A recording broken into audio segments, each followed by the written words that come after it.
Defying expectations isn't an easy task. This is Jordan Flinn, a student athlete that has defied both personal and team expectations. Well, I didn't really have like a plan for my future, like coming out of like sports in high school. I never really thought about it. I didn't even come to SMSU right away, really to throw. Like I just went to St. Cloud first, planning on just, living the college experience. But I had a friend kind of notify me that there's a new track team coming up and there's going to be an opportunity to throw. So I figured might as well, since I've always kind of had a passion for track. So that's about it. I didn't know him that much up until senior year, and that's when I started talking to him a little more on the track team because he was in track and then a couple other sports. But I seemed like a really nice guy. We hung out a couple times in senior year, but I like him. Jordan started attending SMSU in the fall of 2014, studying for an exercise science degree. What he didn't know was that there was an up-and-coming track team.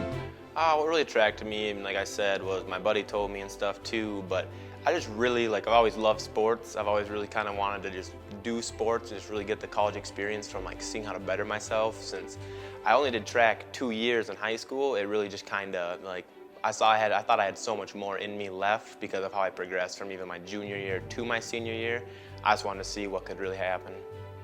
When Jordan tried out, he was redshirted and started to learn from Justin Romero, SMSU's track throwing coach. Yeah, so I remember getting an email from Jordan, him showing me his marks in high school, and just kind of wasn't sure where he was going to be in college, and I thought I'd give him a shot. I came in and I saw his size and everything, and I thought I'd give him a shot, the weight throw and the hammer. And when he came in, he wasn't very good, but at the same time, he worked hard.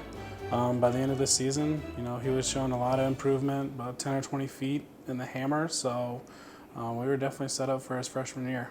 At the beginning of the 2015 indoor season, Jordan started throwing for the track team.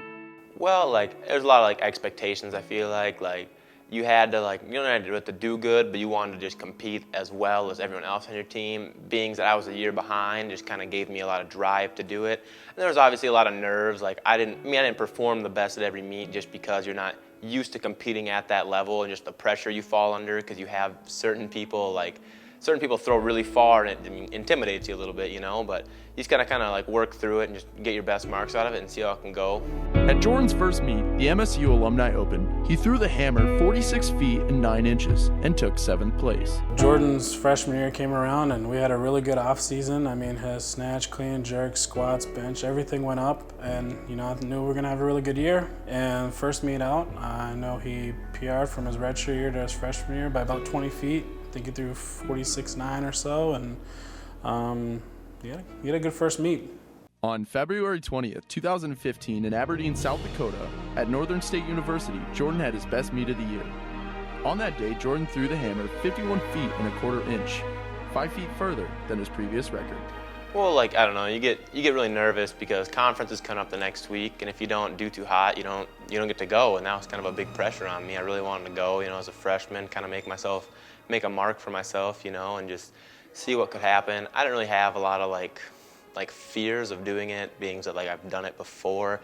I've thrown in other meets, I've thrown it before close to it, but then you scratch the throw or something, it just doesn't quite happen. So even Romero said, I've thrown it before, I knew it could happen. It was just, I had to make sure I went after it and got it. Yeah, so definitely we were a week out of conference, and I knew we were in our peak season. They'd had some light lifting, and Jordan came out right away and hit a huge personal best. I think it was a 5-foot PR. Finally got over that 50-foot hump and actually went straight to 51.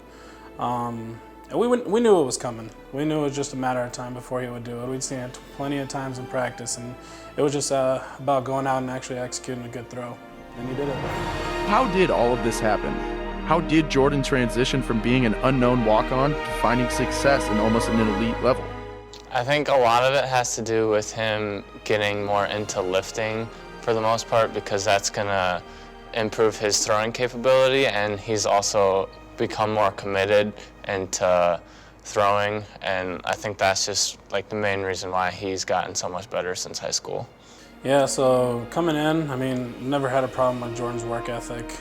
Sometimes he goes above and beyond what I ask. He definitely has a lot of hard work. at the same time, he has a lot more to offer still, and sometimes he doesn't even recognize it. He's going to be a lot better than he thinks, that's for sure. How did Jordan become successful? Hard work and the will to get better. When Jordan started attending SMSU, he saw an opportunity to prove himself that he could succeed at throwing in the college setting. Those factors led to him pushing himself beyond the call of duty and being successful. What does the future hold for Jordan? Only he knows.